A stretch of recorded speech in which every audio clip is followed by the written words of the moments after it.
नमस्कार दर्शकों, स्वागत है आप सभी का कानून की बात कार्यक्रम में। दर्शकों, कानून सबके लिए एक समान है। कानून ना तो रंग देखता है, ना रूप, और ना जाति और ना धर्म। इसीलिए आज हमने अपने इस कार्यक्रम का विषय चुना है घरेलू हिंसा। इसी संदर्भ में अत्यधिक जानकारी देने के लिए आज हमारे स्टूडियो में मौजूद है एडवोकेट प्रिजा मेनन। प्रिजा जी, आपका हमारे इस कार्यक्रम में बहुत बहुत स्वागत है। नमस्कार। प्रिजा जी, अक्सर हम देखते आ रहे हैं घरेलू हिंसा के बारे में, लेकिन कई लोग ऐसे हैं जो अभी तक जान नहीं पाएंगे हैं कि सही में घरेलू हिंसा क्या है। तो इस बारे में हमें विस्तार से बताइए कि घरेलू हिंसा क्या है। आपका सवाल बहुत अच्छा है। बहुत जन जानते नहीं है घरेलू हिंसा के बारे में। घरेलू हिंसा में ही आंसर है। जैसे कि घरेलू हिंसा मतलब डोमेस्टिक वायलेंस, जो घरों के अंदर चार दीवारी के अंदर होने वाली हिंसा जो महिलाओं के प्रति होता है, उसे घरेलू हिंसा कहते हैं। विस्तार से इसे हमें कैसा बताएंगे, जैसे कि कोई भी पुरुष कोई भी महिला या उनके रिलेटिव उनके महिलाओं के ऊपर किसी प्रकार के अत्याचार, जैसे कि फिजिकली अब्यूज़ किया गया हो, सेक्सुअली अब्यूज़ किया गया हो, या फिर इमोशनली एंड वर्बली या फिर इकोनॉमिकली अब्यूज़ किया गया हो, जिसके कारण उस महिला की कोई भी मानसिक, शारीरिक या भावनाओं को ठेस पहुंचाया हो, उसे हमें डोमेस्टिक वायलेंस कहते हैं। प्रिजा जी, डोमेस्टिक वायलेंस जो है वो कौन से सेक्शन में हम फाइल कर सकते हैं न्यायालय में, और किस तरह के प्रोटेक्शन दिए जाते हैं? सेक्शन 12 के हिसाब से हम लोग कोर्ट में केस फाइल कर सकते हैं। अगर महिलाओं को कोर्ट में केस फाइल करना है under section 12 domestic violence act के हिसाब से फाइल कर सकते हैं। और इन्हें प्रोटेक्शन दिया जाता है सेक्शन 19 में आके हमें रेसिडेंशियल प्रोटेक्शन दिया जाता है। 20 में हमें मॉनेटरी प्रोटेक्शन दिया जाता है। 21 में हमें कस्टडी का प्रोटेक्शन दिया जाता है। और 22 में हमें कंपनसेशन का प्रोटेक्शन दिया जाता है। ये जो अधिनियम है ये लागू कब हुआ था? ये अधिनियम आगे 13 सितंबर 2005 को लागू किया गया है। हमारे संविधान के थ्रू लागू हुआ है। जी, इस घटनाएं में जो है, क्योंकि घरेलू हिंसा क्या है कि बहुत होते हैं, लेकिन आज तक लोग समझ नहीं पाए हैं कि घरेलू हिंसा के बारे में। तो हम जानना चाहेंगे कि इसमें कौन कौन सी घटनाएं हैं जो इसमें शामिल होती है, इस बारे में ज़रा बताइएगा। जी जरूर। इस घटनाओं में 4 घटनाएं मेन हैं। फिजिकली अब्यूज़ करना, सेक्सुअली अब्यूज़ करना, वर्बली एंड इमोशनली अब्यूज़ करना एंड इकोनॉमिकली अब्यूज़ करना। इसे मैं थोड़ा विस्तार पूर्वक बताना चाहती हूँ। फिजिकली, अगर कोई महिलाओं के साथ उनके पुरुष द्वारा किए गए कोई भी अत्याचार, मारपीट हो, उनको बॉडी को हार्म पहुँचाता हो, उसको हम फिजिकली अब्यूज़ करते हैं। सेक्सुअली अब्यूज़ उनके ह्यूमैनिटी को, उनके लेडीज़ के जो डिग्निटी को ठेस पहुंचाता है, उसे सेक्सुअली अब्यूज़ किया जाता है। वर्बली एंड इमोशनली, इसके मतलब कोई भी ऐसा वर्ड यूज़ करे, जैसे कि फॉर एग्जांपल, जैसे कि वो माँ नहीं बन सकती है, बोल रहे हैं तुम तो बच्चा नहीं दे सकती मेरा, तो उसे वर्बली एंड इमोशनली उसके इमोशन को प्रॉब्लम ठेस पहुंचाया है, इस वजह उसे वर्बली इमोशनली। इकोनॉमिकली, अगर उसे कोई मेंटेनेंस नहीं दिया जा रहा है, उसे खाने के लिए खाना, पहनने के लिए कपड़ा और रहने के लिए मकान नहीं दिया जा रहा है, उसे बोलते हैं इकोनॉमिकली अब्यूज़ करना।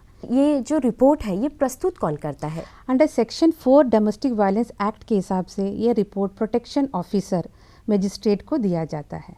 जैसे पुलिस स्टेशन में कंप्लेन हो गया, वहाँ के उनको पता चला है कि एक डोमेस्टिक वायलेंस लेडी के साथ हुआ है, मे बी वो लोग वो रिपोर्ट को फॉरवर्ड करते हैं प्रोटेक्शन ऑफिसर के पास। प्रोटेक्शन ऑफिसर वहाँ जाके देखते हैं, एक रिपोर्ट बनाया जाता है, उसको बोलते हैं प्रोटेक्शन इन्वेस्टिगेशन रिपोर्ट, जो उसमें एक प्रिस्क्राइब फॉर्म रहता है, उन्हें क्या डोमेस्टिक वायलेंस हुआ है उनके साथ और उन्हें क्या क्या प्रोटेक्शन दिया जाता है, वो फॉर्म भर के मजिस्ट्रेट के सामने उसे प्रोड्यूस किया जाता है अंडर सेक्शन 4 के तहत।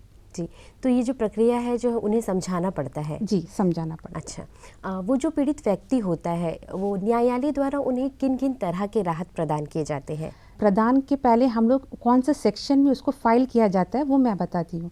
अंडर सेक्शन 12 के तहत, डोमेस्टिक वायलेंस एक्ट के तहत, हम कोर्ट में कोई भी एग्रीड वुमन बोलने से जो महिला जिसे बहुत सारा टॉर्चर हुआ है, वो क्या कर सकते हैं, पिटीशन कोर्ट में फाइल कर सकते हैं। उसके बाद कोर्ट देखा जाएगा, मजिस्ट्रेट देखेगा कि उसमें क्या क्या उनको देना चाहिए। प्रोटेक्शन ऑफिसर का रिपोर्ट भी ऑलरेडी वहाँ पे रहेगा।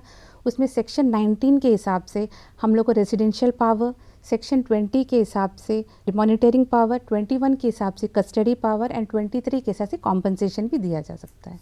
अब मैं आपसे पूछना चाहूँगी कि जब शादी हो जाती है तो शादी के कितने दिनों बाद हम घरेलू हिंसा के तहत जो है याचिका हम कोर्ट में दायरा कर सकते हैं? मैडम ये बहुत अच्छा सवाल है आपका, क्योंकि बहुत जन इसके बारे में जानते नहीं हैं, पर एक्ट में ऐसा कोई लिमिटेशन नहीं दिया गया है। अगर आपका शादी आज हो गया, सोच लीजिए किसी ए और बी का शादी आज हो गया है, उनके साथ 2-3 दिन के बाद उनके साथ वायलेंस शुरू होता है, वो तुरंत ही याचिका फाइल कर सकते हैं। ज़रूरी नहीं है कि हमें 1 साल तक अलग रहना है या 6 महीने तक अलग रहना है, ऐसा कोई भी लिमिटेशन नहीं दिया गया है एक्ट में। अगर ऑर्डर फेवर में ना हो तो अपील करने की आगे की क्या प्रोसीजर है, इस बारे में ज़रा बताइएगा। जी ये बहुत अच्छा सवाल है। अगर फेवर में ऑर्डर ना हो तो कभी कभी महिलाएं बहुत दुखी हो जाती है, या कोई भी पर्सन है दुखी हो जाता है कि क्यों मेरा फेवर में ऑर्डर नहीं हुआ, तो हम उसे अपील डाल सकते हैं। जैसे कि जुडिशियल मजिस्ट्रेट फर्स्ट क्लास के, मैंने पहले कहा था आपको, जुडिशियल मजिस्ट्रेट फर्स्ट क्लास के पास हमारा केस रजिस्टर्ड होता है। उसके बाद वहाँ से ऑर्डर होता है। ऑर्डर होने के 30 दिन बाद, जब से ऑर्डर हुआ है उसके 30 डेज़ के बाद, 30 डेज़ के अंदर या 30 डेज़ के बाद हम लोग अपील फाइल कर सकते हैं डिस्ट्रिक्ट कोर्ट में। डिस्ट्रिक्ट कोर्ट में भी अगर हमारे फेवर में ऑर्डर ना हो तो हम हाई कोर्ट का रास्ता, हाई कोर्ट का दरवाज़ा को खटखटा सकते हैं। वो जो पीड़ित व्यक्ति होता है वो कानून के किस प्रावधान के तहत न्यायालय से संपर्क कर सकता है, इस बारे में बताइएगा। जी बहुत अच्छा सवाल है ये। Under section 12 protection domestic violence act के हिसाब से वो मजिस्ट्रेट को पिटीशन कोर्ट में फाइल किया जा सकता है, ताकि उनके केस की आगे की कार्रवाई हो। जो भी उनके साथ हुआ है डोमेस्टिक वायलेंस, जो भी उनके घरेलू हिंसा हुआ है, वो पिटीशन के हिसाब से कोर्ट में फाइल कर सकते हैं। वो जो पीड़ित व्यक्ति होता है घरेलू हिंसा के तहत, उन्हें क्या क्या संरक्षण आदेश कोर्ट द्वारा पारित किया जाता है? उन्हें बहुत सारा संरक्षण आदेश दिया, जैसे कि अंडर सेक्शन 18 के हिसाब से उनके, अगर जो महिला के साथ पीड़ित हुआ है उनके पुरुष के साथ हुआ है तो रेसिडेंशियल, अंडर सेक्शन 19 के हिसाब से रेसिडेंशियल ऑर्डर, अंडर सेक्शन 20 के हिसाब से मॉनेटरी बेनिफिट, अंडर सेक्शन 21 के हिसाब से उन्हें कस्टडी का ऑर्डर, एंड अंडर सेक्शन 22 के हिसाब से उन्हें कॉम्पनसेशन दिया जाता है। जी चलिए, ये आपने तो बता दी कि प्रावधान के बारे में बता दिया। अब हम आगे बढ़ते हैं। अब हम आपसे जानना चाहेंगे कि जो पीड़ित व्यक्ति है या फिर महिला है, उसे न्यायालय द्वारा किस किस तरह का राहत प्रदान किया जाता है, इस बारे में थोड़ा विस्तार से बताइएगा। जी, अगर अंडर सेक्शन 18 के हिसाब से जिस लेडी के साथ डोमेस्टिक वायलेंस हुआ है उनके हस्बैंड के थ्रू, अगर वो गवर्नमेंट जॉब करती है, कहीं पे प्राइवेट सेक्टर में काम करती है, तो मजिस्ट्रेट उन्हें वहाँ पर जाकर रोकने का आदेश देते हैं। नंबर 1। नंबर 2, अगर कोई बच्ची है डोमेस्टिक वायलेंस के हिसाब से कोई बच्ची के साथ हुआ है तो वहाँ जो स्कूल एनवायरमेंटल में भी जाने का आदेश नहीं देते हैं, ठीक है। और दूसरा चीज़ है कि अगर वो महिला अपने हस्बैंड के घर पे रहती है तो उन्हें एक जगह प्रोटेक्शन दिया जाता है कि उनका जो पीसफुल पोजीशन है, मतलब जो महिला जहाँ पे रहती है वहाँ पे आप जाके डिस्टर्ब नहीं कर सकते हैं, ऐसा आदेश दिया जाता है। क्या न्यायालय अंतरिम एक पक्ष राहत प्रदान करता है? Very good question. यही बहुत जन को लगता है कि अगर हम कोर्ट में जाएगा तो मेरा केस का कुछ नहीं होगा। तो हम लोग जिस दिन अंडर सेक्शन 12 के हिसाब से हम लोग पिटीशन कोर्ट में फाइल कर सकते हैं, सेम डे एक 23 अंडर सेक्शन 23 के हिसाब से हम लोग एक्स पार्टी एड इंटरिम बोलते हैं, एक्स पार्टी इंटरिम ऑर्डर हम लोग क्लेम कर सकते हैं। जैसे कि हमें क्या प्रोटेक्शन चाहिए, मॉनेटरी प्रोटेक्शन चाहिए, रेसिडेंशियल प्रोटेक्शन चाहिए, या फिर कस्टडी प्रोटेक्शन चाहिए, तहत मजिस्ट्रेट उसे prima facie case made out करके उसमें ऑर्डर देते हैं। जी, जो सुरक्षा आदेश न्यायालय द्वारा दिया जाता है, क्या उसे बदला भी जा सकता है? जी बिल्कुल, किसी भी सिचुएशन। जी, अंडर सेक्शन 25 के हिसाब से उस पर मॉडिफिकेशन, ऑल्टरेशन एंड रिवोकेशन भी किया जा सकता है, उसे चेंज कर सकते हैं। अच्छा, जो महिला जो है कोर्ट में जाकर फाइल नहीं कर पाती, एफर्ट नहीं कर पाती वकील, तो उसे न्यायालय द्वारा किस तरह का राहत दिया जाता है? मैडम ये बहुत अच्छा सवाल है। मैं भी एक एडवोकेट हूँ, तो मुझसे भी बहुत जन आके यही सवाल पूछा, मैडम आपका फ़ीस अफोर्ड नहीं कर सकते, हम लोग लॉयर्स का फ़ीस अफोर्ड नहीं कर सकते। उसके लिए मैडम हमारे कोर्ट में ही एक प्रयास है, DLSA, district legal service authority, वहाँ पे हम लोग एक एप्लीकेशन जमा करना पड़ता है, जो जिसे एडवोकेट चाहिए वह फ्री ऑफ कॉस्ट एडवोकेट देते हैं। और उसमें कुछ भी नहीं है मैडम, कल एक एप्लीकेशन देना प्लस उनके साथ इनका इनकम सेक्टर पर महिला होने से ये बस है, उनको फ्री लीगल सर्विस से एडवोकेट मिल जाएगा। जी, क्या सभी न्यायालय हिंसा के तहत याचिका पर विचार करते हैं? जी, अंडर 27 के हिसाब से, अंडर सेक्शन 27 के हिसाब से जो जुरिस्डिक्शन में जो कोर्ट आता है उनका judicial magistrate first class and metropolitan magistrate तहत ये याचिका पर करते हैं। जी, जो सुरक्षा आदेश न्यायालय द्वारा दिया जाता है, क्या उनके उल्लंघन करने पर कोई जुर्माना भरना पड़ता है? जी मैडम, अगर उनको वायलेट करते हैं उसको, तो अंडर सेक्शन 31 के हिसाब से उन्हें 20,000 रुपया जुर्माना और 1 साल की सज़ा होती है। प्रिजा जी, मजिस्ट्रेट पीड़ित की सुनवाई जो है वो कब करते हैं?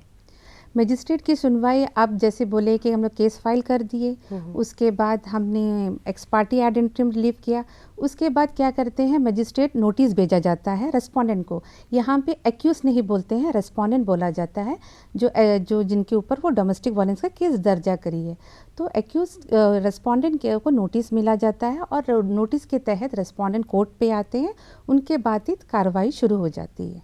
जी, प्रिजा जी, ऐसा होता है कि कभी कभी जो है एक पक्ष ही वहाँ पर उपस्थित होता है न्यायालय में और दूसरा पक्ष जो है वो किसी भी सुनवाई में वहाँ पर उपस्थित नहीं होता है, तो ऐसे में कोर्ट क्या हल ढूंढती है? देखिए, पहले तो कोर्ट का ड्यूटी अपना फॉलो करती है, वो प्रोसीजर फॉलो करते हैं। जैसे कि पहले कोई व्यक्ति कोर्ट में पिटीशन डालता है, बाकायदा उनको समन भेजा जाता है। समन भेजने के बाद, समन बोलने से उनको नोटिस भेजा जाता है अदर्स पार्टी को। अगर नोटिस लेने के बाद भी कोर्ट को मानते नहीं हैं, वो नहीं आ रहे हैं वापस कोर्ट में, तब एक्स पार्टी ऑर्डर होता है।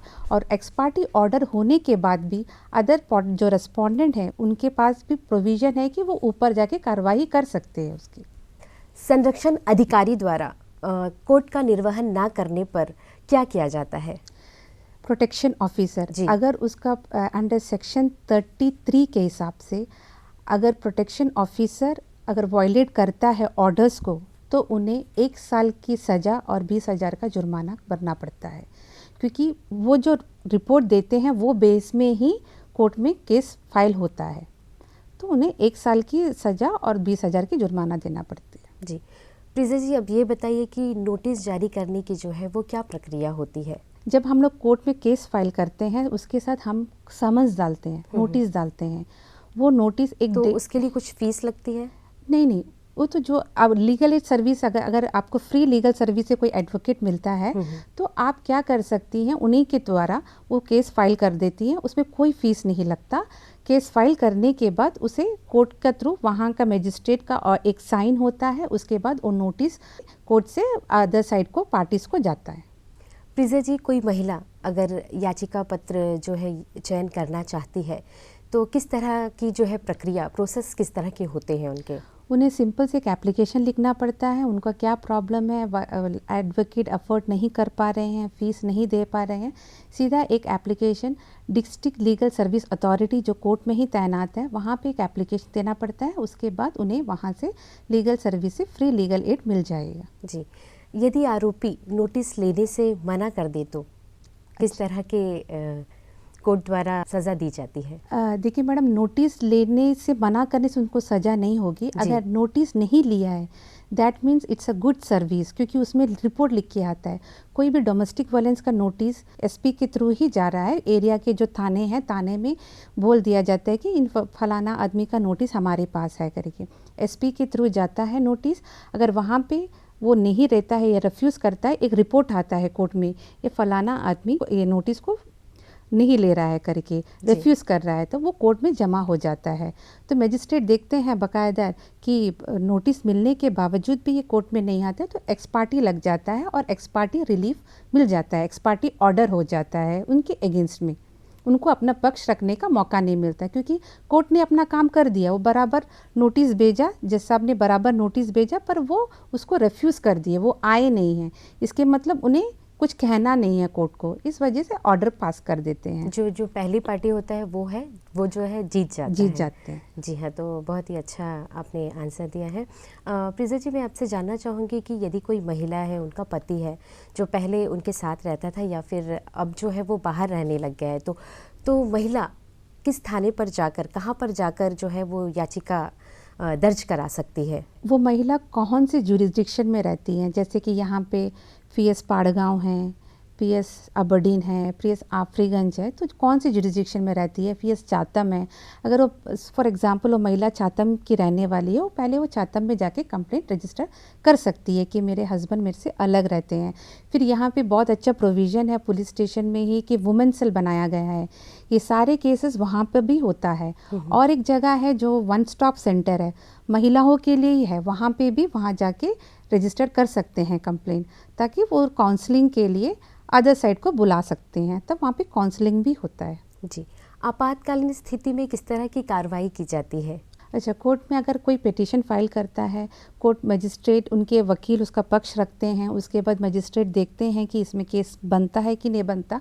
उस स्थिति में डायरेक्ट एक्स पार्टी ऑर्डर हो जाता है, जिससे उनको रिलीफ मिलता है, बहुत सारा रिलीफ मिलता है। जैसे कि मेंटेनेंस हो गया, फॉर एग्जांपल एक महिला है, एक बच्ची है, उसके हस्बैंड उसको बहुत टॉर्चर कर रहे हैं, उनको घर से निकाल दिया जाता है, तो उनको एक जगह ले के रखने का भी एक ऑर्डर करते हैं। प्रोटेक्शन ऑफिसर को ऑर्डर दिया जाता है कि आप इनको एक शेल्टर प्रोवाइड करिए। और मेंटेनेंस, पैसा नहीं है हाथ में तो खाएंगे क्या, तो कोर्ट में तो ये जो खर्चा है वो पति देता है, किसी न्यायालय द्वारा दिया जाता है? वो तो फ्री लीगल एड हो गया, तो फ्री लीगल एड तो कोर्ट का ही फंड से ही जाएगा, जो एडवोकेट को पेमेंट वो लोग देते हैं, ठीक है। और जो मेंटेनेंस का ऑर्डर होता है, जैसे कि सोच लीजिए अगर गवर्नमेंट सर्वेंट है, नहीं तो प्राइवेट में काम करने वाले हस्बैंड है, तो वो पेमेंट नहीं दे रहे हैं अपने वाइफ को, तो कोर्ट से एक्स पार्टी ऑर्डर लेके, हम लोग इंट्री मेंटेनेंस बोलते हैं उसको, इंट्री मेंटेनेंस में कुछ तो उनको राहत मिल सकती है उससे कोर्ट का द्वारा। यदि पति कुछ करता ही नहीं है तो फिर भी न्यायालय द्वारा मैडम दिया जाता है? जी, कानून सबके लिए बराबर है। अगर मैं एक आज का खाना खा रहा हूँ तो मेरा वाइफ को और मेरा बेटी को भी आज का खाना देना है। तो एक पैसा का कपड़ा मैं पहन रहा हूँ तो मेरा वाइफ को भी हम कपड़ा देना है। मैं घर के अंदर रह रहा हूँ तो मुझे भी अपना वाइफ को सेम प्रोवाइड करना है। तो ये नहीं है कि बहुत सारे आदमी लोग के मन में, वो मेंस लोग के मन में ये है कि मैं तो कोई काम नहीं करता हूँ, मैं कैसा मेंटेनेंस करूँगी। जी हाँ। खुद अपने आप को वो कैसे मेंटेन कर रहे हैं, उसी तरह वो अपने वाइफ और बच्चों को भी मेंटेन करना पड़ता है उनको। जी, ये जो केस है वो कितने दिनों तक इसका जो है फैसला हो जाता है, कितने दिन के मैडम भीतर? ये बहुत अच्छा सवाल आपने करी है, क्योंकि बहुत सारे जन बोलते हैं कि मैं कोर्ट में आऊँगी तो मुझे प्रॉब्लम होगा, क्योंकि मेंटेनेंस का अमाउंट नहीं मिलेगा, केस चलते रहेगा, मुझे कोर्ट में बराबर आते रहना पड़ेगा। ये एज़ पर रूल के हिसाब से, एज़ पर लॉ के हिसाब से 6 महीने 60 डेज़ के अंदर इसे कंप्लीट होना चाहिए केसेस को। 60 डेज़ के अंदर नॉर्मली केसेस कंप्लीट हो जाते हैं। जी, अब उन महिलाओं से क्या कहना चाहेंगी, या फिर उन लोगों से क्या कहना चाहेंगी जो चार दीवारी के अंदर घरेलू हिंसा सहते हैं लेकिन थाना नहीं जाते, वो किसी से बताते नहीं? क्या वो भी एक तरह का क्राइम है? जी मैडम, क्यों हम लोग अपने आप को हार्म पहुंचाते हैं? देखिए, बहुत सारे सुसाइड केस होता है, इस वजह से ही होता है, क्योंकि अगर हस्बैंड मारते हैं तो उनको रिपोर्ट करना चाहिए, क्यों मारते हैं, शराब पी के मारते हैं, छोटे छोटे चीज़ के लिए मारते हैं, खाना नहीं बनाया इसीलिए मारते हैं। हमारे देश में हमें भी जीने का अधिकार है, इसीलिए हमारे कॉन्स्टिट्यूशन में बहुत सारे अधिकार, इसी तरह अधिकार वुमेन्स लोग के लिए दिया गया है। पर मैं ये बोलूँगी, अगर जो भी आज के डेट में भी जो भी महिला अपने इस टॉर्चर को सह कर बैठी, वो सामने आए, उनको हेल्प करने के लिए पुलिस है, उनको हेल्प करने के लिए एडवोकेट्स है फ्री ऑफ कॉस्ट, उनको हेल्प करने के लिए प्रोटेक्शन ऑफिसर्स है, उन लोग आए, उनको बताइए और अपना जो प्रॉब्लम उनका सामने रखिए, ताकि मजिस्ट्रेट तक पता चले और उनको अच्छा ऑर्डर मिले कोर्ट से। और मैं और एक चीज़ बोलना चाहूँगी आपके माध्यम से, बहुत सारे कानून महिलाओं लोग के लिए बना है, पर उसका मिसयूज़ ना करें। बिल्कुल, क्योंकि कभी कभी ऐसा होता है कि सामने वाली जो पार्टी है वो कुछ करता ही नहीं है, लेकिन उनके ऑपोजिट वाला पार्टी जो है वो मिसयूज़ करता है कानून को लेकर। कानून को जैसे कि पॉक्सो हो गया, उसे मिसयूज़ करते हैं। डोमेस्टिक वायलेंस भी कभी कभी कोई चीज़ में मिसयूज़ हो जाता है। मैं आपके थ्रू जनता को ये बताना चाहूँगी, जो प्रोटेक्शन मिला है उसको मिसयूज़ ना करे, उसको सही तरीके से उसे यूज़ करे। जी बिल्कुल। जी प्रीजा जी, मैं अगला क्वेश्चन मेरा ये है कि घर के आसपास लोग हैं और चार दीवारी में ये हो रहा है, लेकिन आसपास के लोग देख रहे हैं, लेकिन वो जो है उन पर जो है कोई कुछ तरह का अगेंस्ट कुछ बोल नहीं रहे हैं, तो वो भी क्या एक टाइप का क्राइम ही है? जी बिल्कुल, एक टाइप का क्राइम है। अगर देखिए, मेरे घर के बगल में किसी को पीट रहा है, मैं सोसाइटी में रह रहा हूँ, मैंने उस लेडी का हेल्प नहीं किया, तो कौन करेगा उसका हेल्प? तो ये भी क्राइम है। पर आजकल के ज़माने में आजकल के आदमी लोग का सोच ये है कि मैं क्यों जाऊँ, मैं कोर्ट कचहरी क्यों जाऊँ, कोर्ट में तो जाना ही पड़ता है मेरे को। तो ऐसा नहीं है। अगर आपको अपना व्यू रखना है, बेकायदा पुलिस से रख सकते हैं, पर वो अपना जो उनका नाम है वो शायद बताएंगे नहीं, कौन बताया है इनके साथ डोमेस्टिक वायलेंस, किसके साथ मारपीट हुए, बताएंगे नहीं। पर मैं अगर कहीं पे भी कुछ भी वायलेंस होता है, प्लीज़ बताइए। बताने से ही पता चलेगा कि ये सच केस है कि झूठ केस है। जी, मैं दोबारा आपसे पूछना चाहूँगी कि घरेलू हिंसा से छुटकारा पाने के लिए कुछ आप छोटे छोटे जो है टिप्स बता दीजिएगा जिसे हम फॉलो कर सकें। मैं यही बोलना चाहूँगी कि अगर आपके साथ हिंसा होती है या अब उनके रिलेटिव के थ्रू आपके साथ हिंसा होती है तो अपने पेरेंट्स को बताइए, या पेरेंट्स को भी नहीं बता सकते, आप इतना स्ट्रांग लेडी है तो थाना में कंप्लेन कीजिए। केवल घरेलू हिंसा जो है वो एक पति और पत्नी के बीच नहीं, घरेलू हिंसा किसी भी तरह के हो सकते हैं। 18 साल के बच्चे के अंदर भी अगर कोई हिंसा होती है उसे भी घरेलू हिंसा ही माना जाता है। जैसे कि बच्चों को मार दिया, पेरेंट्स ने बच्चों को खुद मार दिया, कुछ उसमें भी बच्चा अगर कंप्लेन करेगा तो चाइल्ड लाइन, हाँ, एक्ट ले सकते हैं। जैसे कि चाइल्ड लाइन कमेटी हो गया, या वहाँ से जो कंप्लेन होता है तो उसमें उन लोग एक्शन लेना पड़ता है उन लोगों को। अच्छा, तो प्रीजा जी अब ये बताइएगा कि न्यायालय द्वारा जो राहत मिलता है क्या उसका भी कभी कभी मिसयूज़ हो सकता है? नहीं, मैं तो नहीं कहूँगी, क्योंकि उसमें कैसा मिसयूज़ होगा, क्योंकि जजेस के पास जो रिपोर्ट जाता है, प्रोटेक्शन ऑफिसर के जो रिपोर्ट, उसमें एक फॉर्म दिया जाता है। फॉर्म में प्रोटेक्शन ऑफिसर और अग्रीव लेडी से, मतलब महिला से पूछती है कि आपको क्या प्रॉब्लम है, क्या प्रोटेक्शन चाहिए। तो उस वजह वो फॉर्म के अनुसार ही बताते हैं रेजिडेंशियल प्रोटेक्शन चाहिए या मेंटेनेंस का जो चाहिए, मॉनेटरी बेनिफिट चाहिए, कंपनसेशन चाहिए। तो हिसाब से ही ऑर्डर होता है। तो मुझे नहीं लगता है कि कभी मिसयूज़ हुआ है इस पावर का। जी बिल्कुल, प्रीजा जी बहुत ही अच्छी बात कही है आपने। प्रीजा जी, ये जो नोटिस जारी होता है, नोटिस हम जो जारी करते हैं उसमें क्या क्या लिखना पड़ता है? नोटिस में हम लोग सबसे पहले कॉस्ट टाइटल, कौन सा कोर्ट में हमारा केस है, उसके बाद केस नंबर, उसके बाद पार्टीज़ का नंबर, पिटिशनर कौन है, कौन कोर्ट, जो व्यक्ति कोर्ट में केस फाइल करते हैं उसे हम लोग पिटिशनर बोलते हैं। रेस्पोंडेंट, जिसके खिलाफ में केस फाइल हुआ है, रेस्पोंडेंट। फिर वो रेस्पोंडेंट के एड्रेस, कहाँ पे रहते हैं, उनका फ़ोन नंबर। फिर एक फॉर्मेट रहता है, प्रिस्क्राइब फॉर्मेट रहता है, उसमें क्या केस फाइल कर रहे हैं कोर्ट में। उसके बाद लास्ट में आके मजिस्ट्रेट का सिग्नेचर और पिटीशन का कॉपी, जो समन का पेपर रहता है, नोटिस का पेपर रहता है, जो पिटीशन हम लोग कोर्ट में जमा करे हैं वो पेपर रख के हम लोग कोर्ट में जमा करते हैं नोटिस जारी करने के लिए। यदि जो है पार्टी अगर अनएजुकेटेड हो तो वो न्यायालय से जो है हेल्प ले सकता है? जी बिल्कुल, देखिए जो अनएजुकेटेड पार्टी है तभी तो वो वकील पकड़ते हैं। तो वकील तो कभी अपना एथिक्स को भूल के काम नहीं कर सकते। तो जो भी है बराबर और पार्टी को बताया जाता है कि ये आपका केस फाइल किया है, ये नोटिस है, ये नोटिस बाकायदा उनको जाएगा, पार्टी को जाएगा। अगर नहीं आने से हम लोग आगे की कार्रवाई करेंगे। जी प्रीजा जी, चलिए आपने बहुत ही अच्छी बात हमारे दर्शकों को बताई। तो अंत में मैं आपसे जानना चाहूँगी कि आप हमारे दर्शकों को किस तरह का संदेश देंगे ये घरेलू हिंसा को लेकर? दर्शकों को ये बोलना चाहती हूँ कि घरेलू हिंसा अगर आपके साथ होता है, आप उसको रिपोर्ट कीजिए, या थाना में कीजिए, या चाइल्ड लाइन में कीजिए, यहाँ कोई ह्यूमन राइट्स है वहाँ पे कीजिए, या कोर्ट में कीजिए। और इसका मिसयूज़ ना करें इस सेक्शन का, इस एक्ट का, इसे पर अपने यूज़ के लिए यूज़ करें। जी बिल्कुल ही बहुत ही सही बात कही आपने प्रीजा जी। हम आशा करते हैं कि हमारे जो देखने वाले दर्शक हैं जिन्होंने आज तक नहीं समझा होगा कि घरेलू हिंसा में कौन कौन सी घटनाएं शामिल होती हैं, वो इस कार्यक्रम के तहत बहुत अच्छी तरीके से जान लिए होंगे। प्रीजा जी, आप इस कार्यक्रम में आई, अपना कीमती वक्त दिया इस कार्यक्रम में आने के लिए आपका बहुत बहुत धन्यवाद। Thank you. तो दर्शकों, अब चलते चलते मैं यही कहना चाहूँगी कि घरेलू हिंसा के प्रति आप भी जागरूक हो और अपने आसपास के लोगों को भी जागरूक करें, क्योंकि जागरूक होना बहुत ही ज़रूरी है। तो कानून की बात कार्यक्रम में आज बस इतना ही। आपसे इजाज़त लूँगी।